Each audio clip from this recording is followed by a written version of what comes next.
So today we will start with the topic diffusion in liquids. You can write the heading. The heading is diffusion in liquids.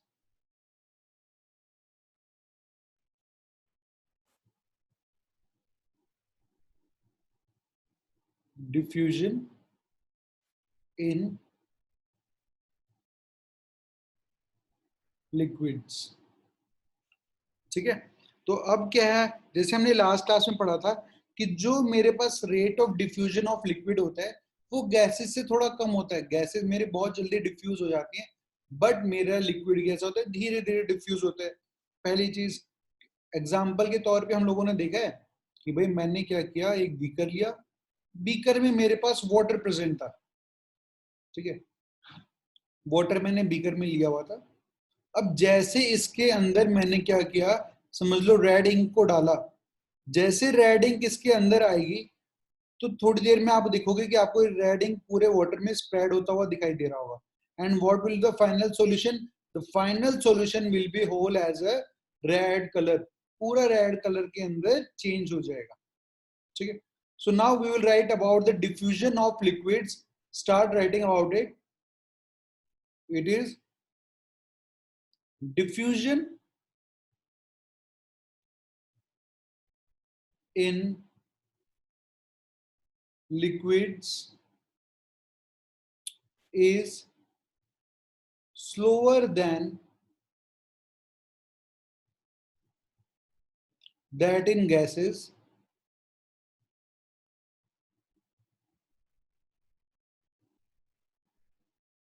full stop. This is because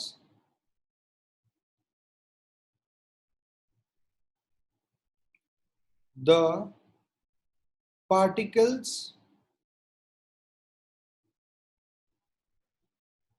in liquid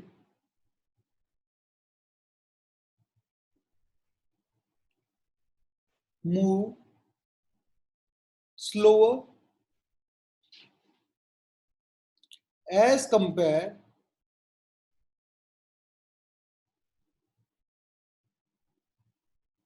to the particles in gases.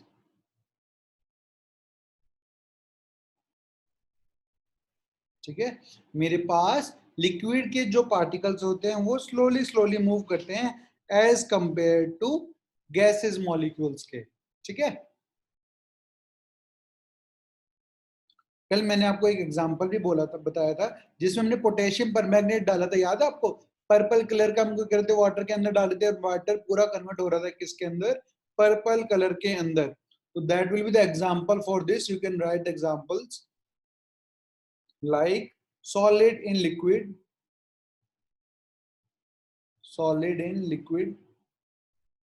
आप solid चीज को डाल रहे हो किसके अंदर, liquid के अंदर. सेम एग्जांपल आपने होली में भी देखा है. आप जब घर में होली खेलते हो तो आप क्या करते हो, वाटर लेते हो बकेट के अंदर और कुछ कलर लाके उसके अंदर डाल देते हो और उसे पूरे को क्या करते हो, मिक्स कर देते हो. उससे क्या होता है, जो आपने बाहर से कलर डाला है वो आपके पास सॉलिड स्टेट में प्रेजेंट होता है रंग, और उस रंग को आप जैसे इसके अंदर डालते हो तो पूरा मेरा सेम कलर का हो जाता है. So you can write, if a crystal of potassium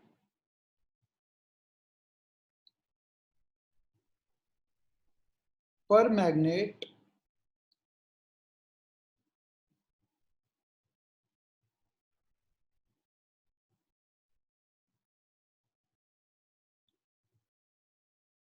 is placed at the bottom of water, bottom of water in a beaker,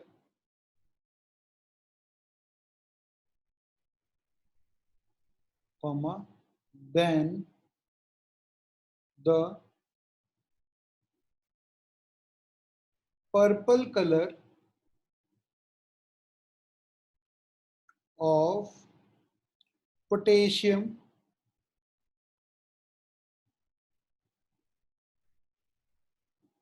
पर मैग्नेट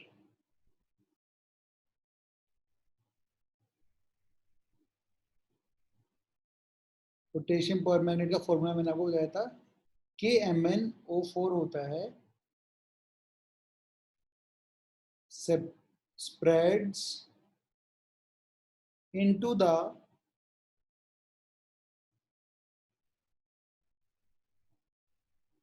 whole water slowly। आपके पास क्या होगा, जैसे आप पानी के अंदर पोटेशियम परमैंगनेट डालोगे तो पूरा पानी कैसा हो जाएगा, पोटेशियम परमैंगनेट के कलर जैसा हो जाएगा। वो कैसे, कौन से कलर में होता है, पर्पल कलर में होता है। मेरा वो कैसा हो जाएगा, पूरा पर्पल कलर का हो जाएगा। ठीक है,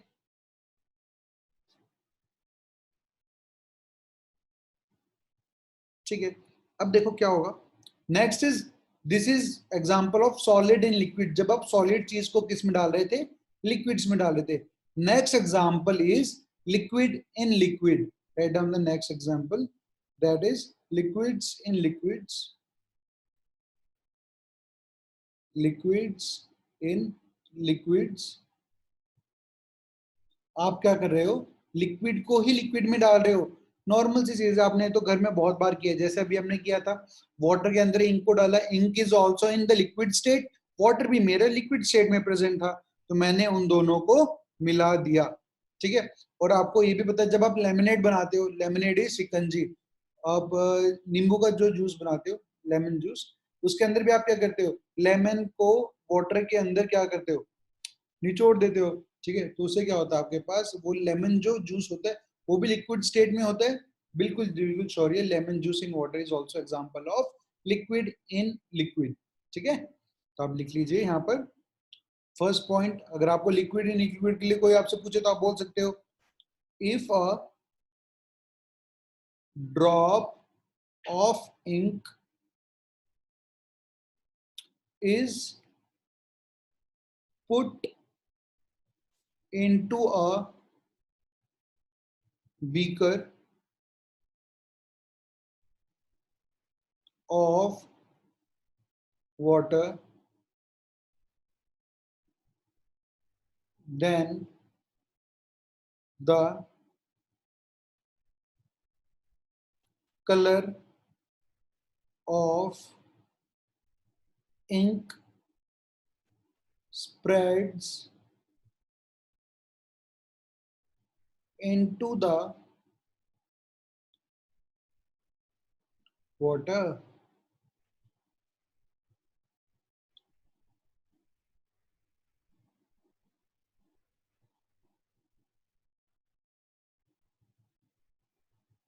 ठीक है, आगे आप लिख सकते हो full stop, the spreading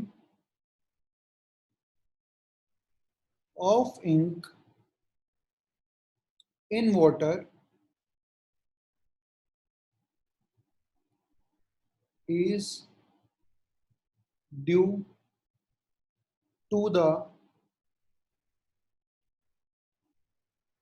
diffusion of ink particles into water।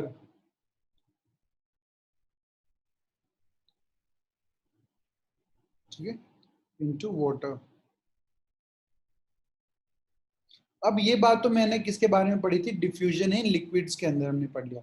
Diffusion in liquids के अंदर क्या होता है, आप सॉलिड भी डाल सकते हो और आप ऊपर से क्या करते हो, इसके अंदर लिक्विड भी डाल देते हो। ठीक है, डिफ्यूजन ऑफ गैसेस भी होता है इसके अंदर, जिसका एग्जांपल मैं आपको सिंपल बता सकता हूँ। कोका कोला, कोल्ड ड्रिंक्स आप पीते हो, उसके अंदर क्या होती है, अगर आप उसको शेक करोगे, बोतल को खोल दोगे तो क्या होगा, पूरी गैस बाहर आ जाएगी, क्योंकि उसमें क्या होता है, गैस डिजोल्व होती है किसके अंदर, लिक्विड्स के अंदर। ठीक है, इसका एक एग्जांपल है। दूसरा एग्जांपल और मैं आपको बताता हूँ, ध्यान से समझना, कि गैस इन लिक्विड्स का एग्जांपल है ये। गैस इन लिक्विड्स कैसे डिफ्यूज होती हैं, जो अपने पास समुद्र होते हैं, सी, ठीक है ना, समुद्र कुछ इस प्रकार से है। अब क्या होता है, जो ये वाटर लेवल मेरे पास है, उसके ऊपर एयर प्रेजेंट होती है, एयर मेरे पास क्या होती है, सी के ऊपर प्रेजेंट होती है। तो एक कंटिन्यूअस प्रोसेस चल रहा होता है, जिसके वजह से क्या होता है, ये एयर जो होती है मेरे पास इस वाटर के अंदर डिजोल्व होती रहती है। इसलिए जो भी एक्वेटिक लाइफ मेरे पास प्रेजेंट है, ठीक है ना, जो भी एक्वेटिक लाइफ मेरे वाटर के अंदर प्रेजेंट होती है, उसको ये एयर मिलती है और वो अपने गिल्स के प्रोसेस से, अगर वो फिश है तो वो एयर को एब्जॉर्ब करता रहता है। ये बात मुझे कब पता चली, अगर आप लोग क्या करो, एक शील्ड डाल दो, मतलब अगर आप वाटर के ऊपर एक ऐसे शील्ड डाल दोगे ना, ऑयल डाल दोगे, अगर चाहे कैसे भी कुछ भी करो इस प्रकार से कि आपका एयर का और इस वाटर का कांटेक्ट टूट जाए, तो आप देखना कुछ टाइम के बाद क्या होगा, जो भी एक्वेटिक लाइफ होती है वो मरने लग जाती है। क्यों? क्योंकि उन्हें प्रॉपर अमाउंट ऑफ ऑक्सीजन नहीं मिल पाता through the air into the water. ठीक है, तो यहाँ पर हम लोग इसकी बात कह सकते हैं कि ये diffusion of gases in liquids होती है। ठीक है यश, आपको एग्जांपल एक मेरे को बताना है, ठीक है, अगर परफ्यूम वाला एग्जांपल समझना है तो देखो, आप यश अपने रूम में खड़े हो, ठीक है, आप एक रूम के कॉर्नर में आपके पास परफ्यूम की बोतल है, आपने जैसे उसको स्पार्कल किया, तो वैसे तो आप देखोगे जब परफ्यूम की बोतल अगर आपने कभी देखी ट्रांसपेरेंट जो बोतल हो, ठीक है ना, ग्लास से बनी हुई, तो आप देखना उसके अंदर लिक्विड प्रेजेंट होता है। बट जब आप अपने उसके ऊपर अपने ऊपर स्प्रे कर रहे थे, तब आपके पास क्या आया, वो as a form of gas आया। आप कभी परफ्यूम को अपने हाथ पे भी मार के देखना, आपको एक पल के लिए तो वहां लिक्विड मिलेगा, बट अगले पल वो वहां से क्या हो जाएगा, गायब हो जाएगा। ठीक है, तो मतलब लिक्विड आ रहा होता है जो कि गैस के फॉर्म में आपके पास आया, और फिर उससे पूरे रूम के अंदर थोड़ी देर में देखना क्या होगा, खुशबू हो जाएगी, क्योंकि जो आपकी गैस के पार्टिकल्स हैं उनकी स्पीड बहुत ज्यादा होती है, वो रूम के अंदर जल्दी जल्दी मूव करेंगे, तो मेरे वो एयर के साथ क्या हो गई है, डिफ्यूज हो चुका है। जो आपके फ्रेगनेंस वाले पार्टिकल्स थे परफ्यूम के, वो सिंपल एयर के साथ मिक्स हो जाते हैं और पूरे रूम के अंदर क्या हो जाती है, खुशबू हो जाती है। ठीक है, चलो तो अब आगे बढ़ते हैं हम लोग। गैस इनके लिए, इसके लिए आपको पता ही है कि भाई मेरी ऑक्सीजन इसके अंदर डिजोल्व हो रही है। Write down the next heading which is diffusion in solids. ये हमने क्या पढ़ा था लास्ट क्लास में, हमने डिफ्यूजन इन गैसेस पढ़ा था, ये हमने पढ़ लिया diffusion in liquids. Write down the next heading which is diffusion in solids. Write down the heading diffusion in solids. Solids में डिफ्यूजन कैसे होता है, तो आप लिख सकते हैं इसके लिए first point, this is diffusion in solid is a very very slow process, बहुत ही धीरे प्रोसेस होती है।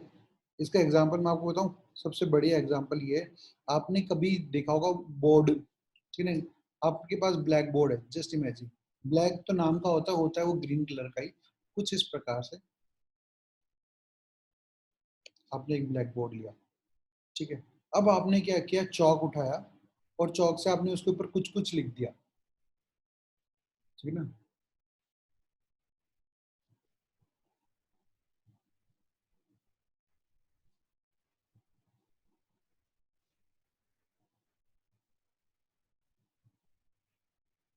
आपने इसको इस तरह लिखा और फिर आप वेकेशन पे चले गए, आपकी क्लासेस नहीं हुई। अब जब आप आके इसको रब करने की कोशिश करोगे तो आप देखना आपको बहुत डिफिकल्टी होगी। ये जो वर्ड से, मतलब जो आपने चौक पाउडर से वर्ड लिखा था, चौक पाउडर आपके पास सॉलिड स्टेट में था, और ये सॉलिड जो बोर्ड है, बोर्ड भी मेरे पास कैसा है, बोर्ड भी मेरा सॉलिड है। जिस चौक से आपने हेलो लिखा, ये चौक पाउडर भी मेरा कैसा है, सॉलिड। ये सॉलिड चौक पाउडर क्या होता है, बोर्ड के अंदर डिफ्यूज हो जाता है। आप व्हाइट बोर्ड के साथ भी ऐसा देख सकते हो, व्हाइट बोर्ड पे अगर आप मार्कर के इंक से लिखोगे, आप अगर उसको तभी रब करते हो तो इजिली रब हो जाता है, बट आप अगर उसको 2-3 दिन के बाद रब करने की कोशिश करोगे तो आपको फोर्स ज्यादा लगाना पड़ेगा। क्यों? क्योंकि वो इंक पेनिट्रेट कर जाती है बोर्ड के अंदर, ठीक है, डिफ्यूज हो जाती है, इसलिए ऐसा होता है। तो चलो इसका एग्जाम्पल के तौर पर मैं आपको ये लिखवा देता हूँ, बोर्ड का एग्जाम्पल। आप इसका एग्जाम्पल लिखो, एग्जाम्पल लिखना आप, if we write something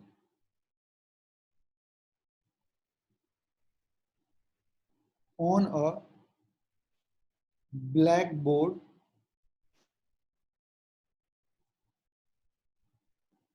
and leave it uncleaned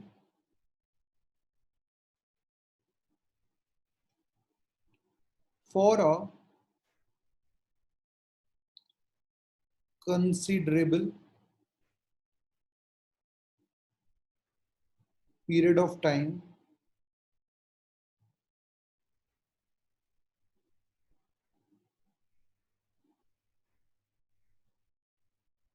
say at least 10 to 15 days, 10 से 15 दिन के लिए आपने उसको छोड़ दिया,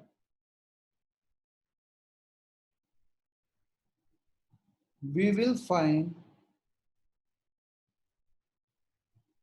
that it becomes quite difficult to clean the blackboard afterwards.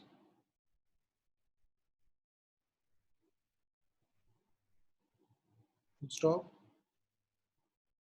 This is due to the fact that some of the particle of chalk have diffused into the surface of blackboard.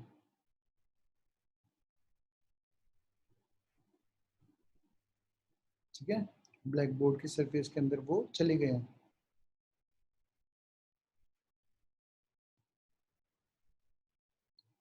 एक चीज और मैं आपको बता दूं, आपकी बुक के अंदर एनसीईआरटी में नहीं लिखी है, बट आपको ओलंपियाड में वो पूछा जा सकता है, ठीक है ना, जो कि जरूरी है। जो आपके पास है रेट ऑफ डिफ्यूजन है, रेट ऑफ डिफ्यूजन मतलब जैसे हमने देखा गैसेस तो बहुत जल्दी डिफ्यूज हो जाती हैं पूरे एयर में, रूम के अंदर खुशबू बहुत जल्दी हो जाती है। लिक्विड्स और थोड़ा स्लो होते हैं और सॉलिड्स में तो और भी धीरे होता है। सॉलिड्स में तो मुझे दिख रहा है कि भाई 10 से 15 दिन चाहिए तब जाके डिफ्यूजन होता है, ठीक है ना। तो हम ये कहते हैं रेट ऑफ डिफ्यूजन, मतलब कितनी जल्दी हो रहा है। गैसेस में सबसे पहले होता है, फिर आपके पास होता है लिक्विड्स में, और सॉलिड्स में सबसे धीरे हो रहा है। तो जो गैसेस का ये होता है वो इनवर्सली प्रोपोर्शनल होता है स्क्वायर रूट ऑफ डेंसिटी के बराबर, ठीक है। ये बात मैं आपको लिखवा देता हूँ। आपको ये याद रखना है, आप जब 11th क्लास में आओगे ना तब आप मेरे को याद करोगे कि सर ने एक दिन हमको ये बात बताई थी, जो कि आज हमारे बहुत काम आ रही है, ठीक है। इसको आप यहाँ नोट बना के लिखना।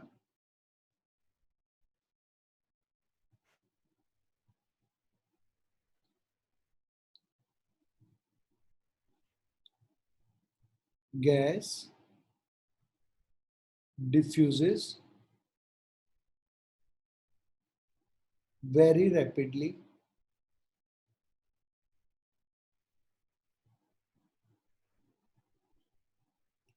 full stop. The rate of diffusion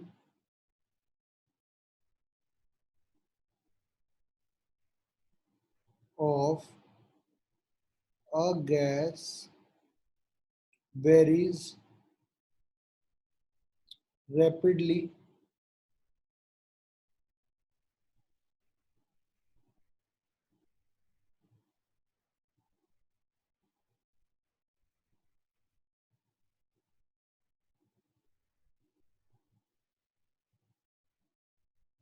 and inversely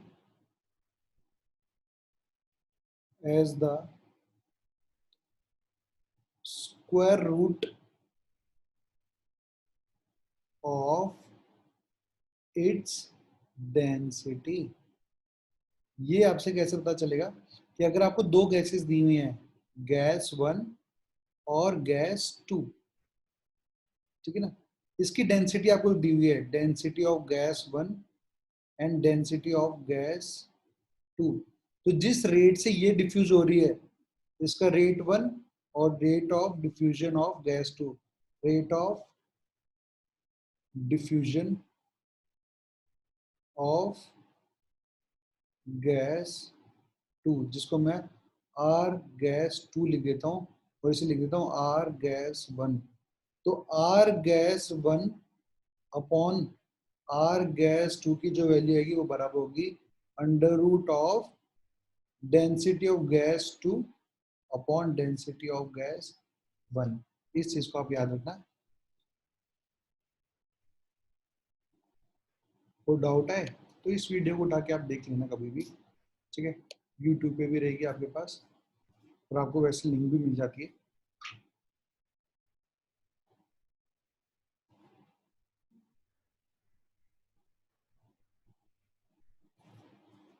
देखो, अब होता है फोर्स ऑफ अट्रैक्शन, जिसे हम कोहेजन भी बोलते हैं। फोर्स ऑफ अट्रैक्शन कैसे, सॉलिड्स में एटम्स एक दूसरे के बहुत पास में होते हैं, हमने पढ़ा था मॉलिक्यूलर फोर्सेस बहुत ज्यादा होती हैं, तो वहाँ अट्रैक्शन फोर्स मेरा बहुत ज्यादा होता है।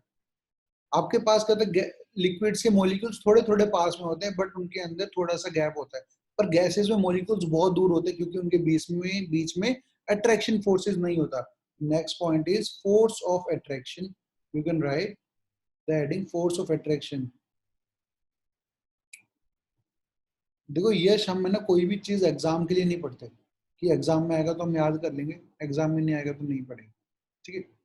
कुछ चीजें हम नॉलेज के लिए भी पढ़ते हैं, ठीक है। तो ये सब चीजें नॉलेज के लिए, और साइंस तो हमेशा ही काम आती है लाइफ में कहीं ना कहीं पे, ठीक है।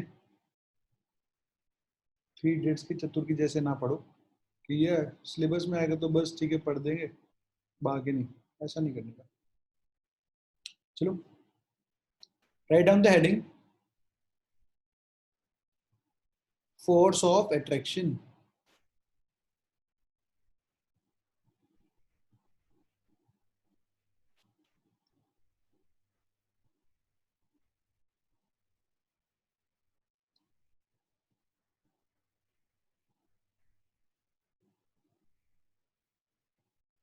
जैसे मैं क्वेश्चन भी बोलता हूँ, COHESION,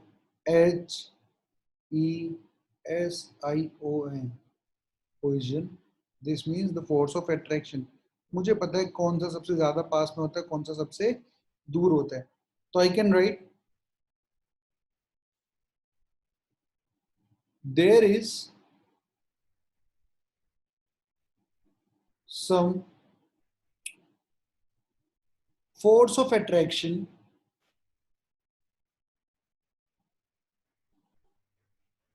between the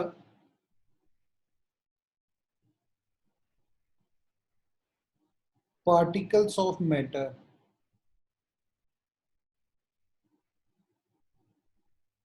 मैंने जैसे अभी आपको बताया कि सॉलिड में सबसे ज्यादा फोर्स ऑफ अट्रैक्शन होता है, फिर लिक्विड में, फिर गैसेस में होता है।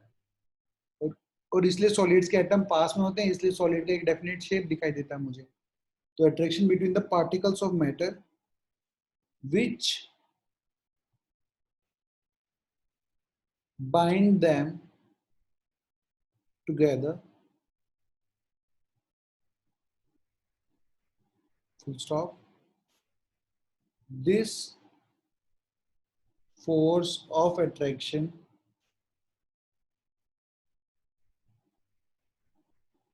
between the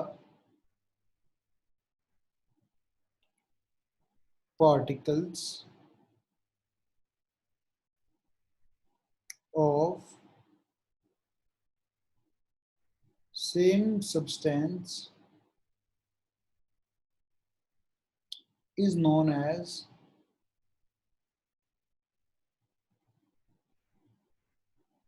force of attraction,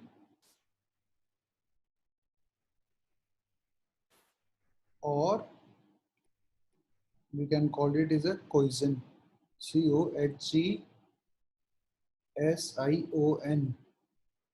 ठीक है ना।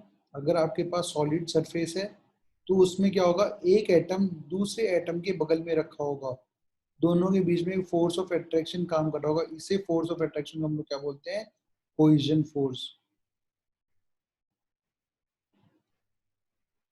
COHEN नहीं है, SION है, कोहेजन फोर्स है। ठीक है, right on the next point. मुझे पता है सॉलिड्स में सबसे ज्यादा होती है, इसलिए सॉलिड की एक एटम दूसरे एटम के एकदम पास में होता है। गैसेस में क्या होता है, लिक्विड्स में क्या होता है, एक एटम यहाँ है तो एक यहाँ होगा, एक यहाँ है एक यहाँ होगा, इस तरह। बट गैसेस में क्या होता है, एक यहाँ है तो एक यहाँ है, बहुत दूर दूर एटम्स होते हैं। ठीक है, this is in the case of solid, this is in the case of liquid, and this is in the case of gas. तो आप लिख सकते हो, इन जनरल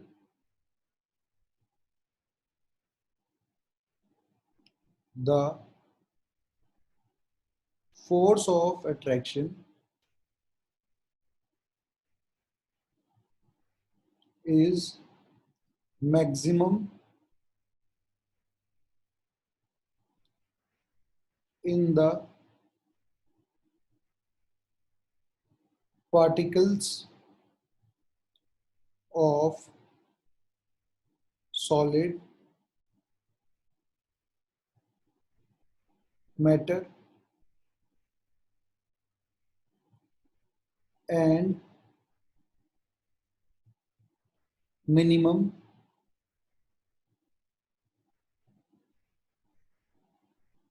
in the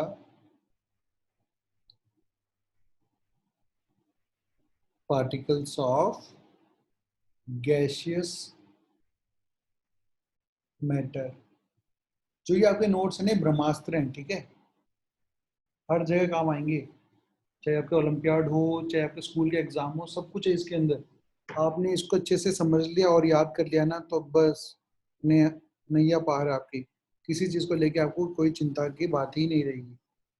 ठीक है, चलो हमने इतनी सारी बातें की हैं, तो अब एक क्वेश्चन मैं यहाँ पर लिख रहा हूँ, फिर मैं आपसे रैंडमली किसी से पूछूंगा। ठीक है, बस फिर अपना ये आज का लास्ट क्वेश्चन होगा, फिर हम अगली क्लास में पढ़ेंगे स्टेट्स ऑफ मैटर। जो हमने पहले पढ़ा था कि लिक्विड सॉलिड गैस होते हैं, उनकी कुछ प्रॉपर्टीज पढ़ी थी, वो सारी प्रॉपर्टीज आपके पास हैं, और मैं आपके साथ ग्रुप में शेयर भी कर दूंगा, बल्कि मैंने आपको पढ़ा चुका हूँ, तो उसके ऊपर कुछ क्वेश्चंस भी मैं आपके साथ शेयर करने वाला हूँ आज ग्रुप के अंदर। ठीक है, ताकि वो आपका होमवर्क रहेगा, ताकि आप उनको सॉल्व करोगे। तो पहले आप क्वेश्चन लिखिए। तो question is, find the rate of diffusion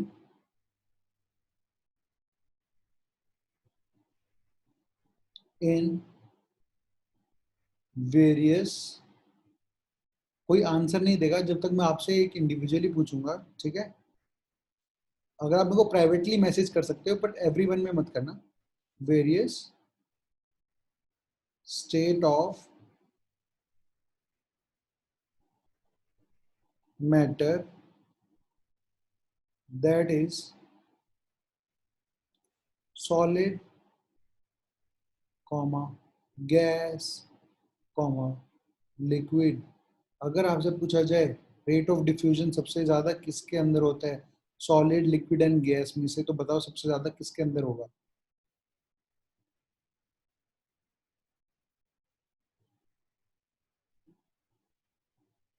ठीक है, शौर्य आपका आंसर ठीक है, अंश आपका आंसर भी ठीक है, सार्थक का भी आंसर ठीक है, आदित्य का आंसर भी ठीक है। आदित्य आपका आंसर गलत हो गया है। ठीक है, आपने solid then liquid then gases, सबसे ज्यादा गैसेस में होता है, फिर आपके पास किसमें आता है। सार्थक आपका आंसर ठीक है, आर्यन आपका आंसर ठीक है, शुभांगी आपका आंसर ठीक है, हरमन का भी आंसर ठीक है। ठीक है, तो सबसे ज्यादा क्या होता है मेरे पास, अंशुमन का भी आंसर ठीक है। चलो अब मैं बता देता हूँ आपको। तो सबसे ज्यादा मेरे पास रेट ऑफ डिफ्यूजन होता है लिक्विड्स के अंदर, गैसेस के अंदर सबसे ज्यादा रेट होता है, सबसे ज्यादा होता है गैस के अंदर, फिर आपके पास होता है लिक्विड्स के अंदर, और सबसे कम होता है मेरे पास किसके अंदर, सॉलिड्स के अंदर होता है। हो सकता है आप में से सबने किसी ने इंक्रीजिंग ऑर्डर में बताया हो, इसलिए सॉलिड पहले बोल दिया हो, ठीक है, तो कंफ्यूजन ना हो, इसलिए इस चीज को मैंने आपको बता दिया यहाँ पे।